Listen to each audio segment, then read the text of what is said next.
يا صباح الخير أو مساء الخير على حسب ما بتشوفوا الفيديو، وعلى القلوب الطيبة.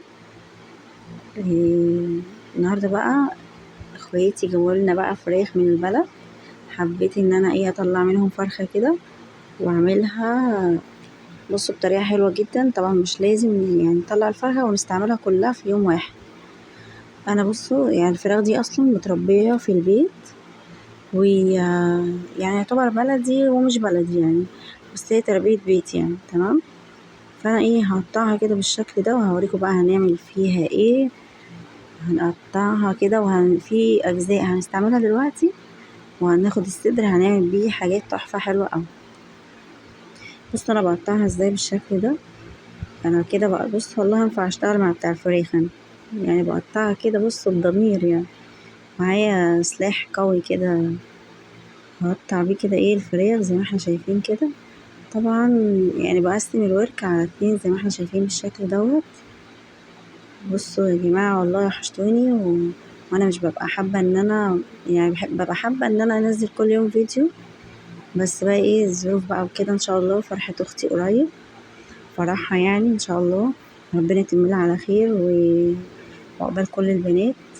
آه وان شاء الله يعني برضه هبقى اوريكم بقى يعني ان شاء الله هوريكم الفرح معايا ان شاء الله. بصوا انا كده خلاص قطعت الفراخ زي ما احنا شايفين كده بالشكل ده، وده الجزء بتاعي اللي هو الصدر. انا مش هقطعه ولا احطه مع الفراخ، انا هوريكم هنعمل فيه ايه.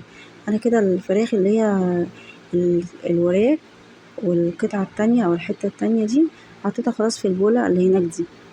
انما الصدر بصوا هنعمل بقى فيه ايه بقى. بصوا الكلام، انا يا جماعة هروح اشتغل مع بتاع الفراخ بعد كده.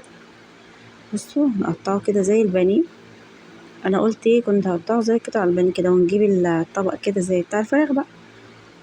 ماشي. ونقطع الفراخ البانيه، الصدر قصدي، زي البانيه كده زي ما احنا شايفين شرايح كده.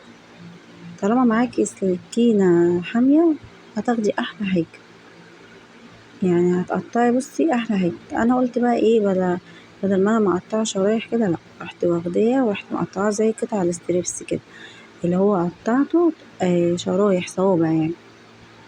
يعني عايزة اقول لكم تنفع دي طبعا غدوة تانية خالص. معاها شوية مكرونة، شوية بطاطس محمرة، على شوية بطاطس بقى شيبسي وسلطة كده بقى اوعى وشك، حاجة كده تحفة. بصوا طبعا اي حتة هتلاقوا فيها زي تجمعات الدم كده لا بلاش. بصوا اهو ده اللي طلع من الفرخة يا جماعة ما شاء الله، يعني حاجة حلوة جدا. دولت هنا ودولت طبعا وده الصدر بتاع الفرخة. بصوا انا عملته قطع ستريبس كده.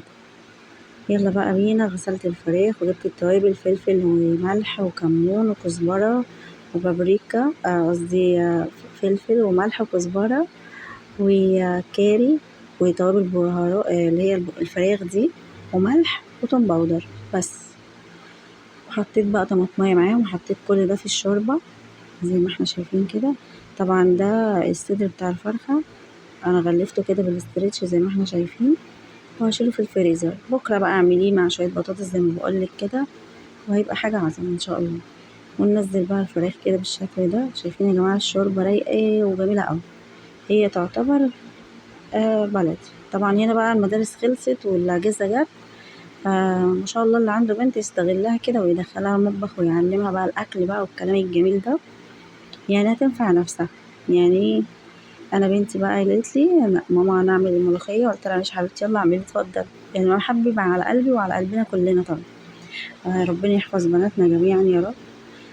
طبعا هنا دي جنى بنتي بتعمل لي الملوخيه بقى، ربنا يحفظها لي والله، يعني شطوره يعني انجزت معايا.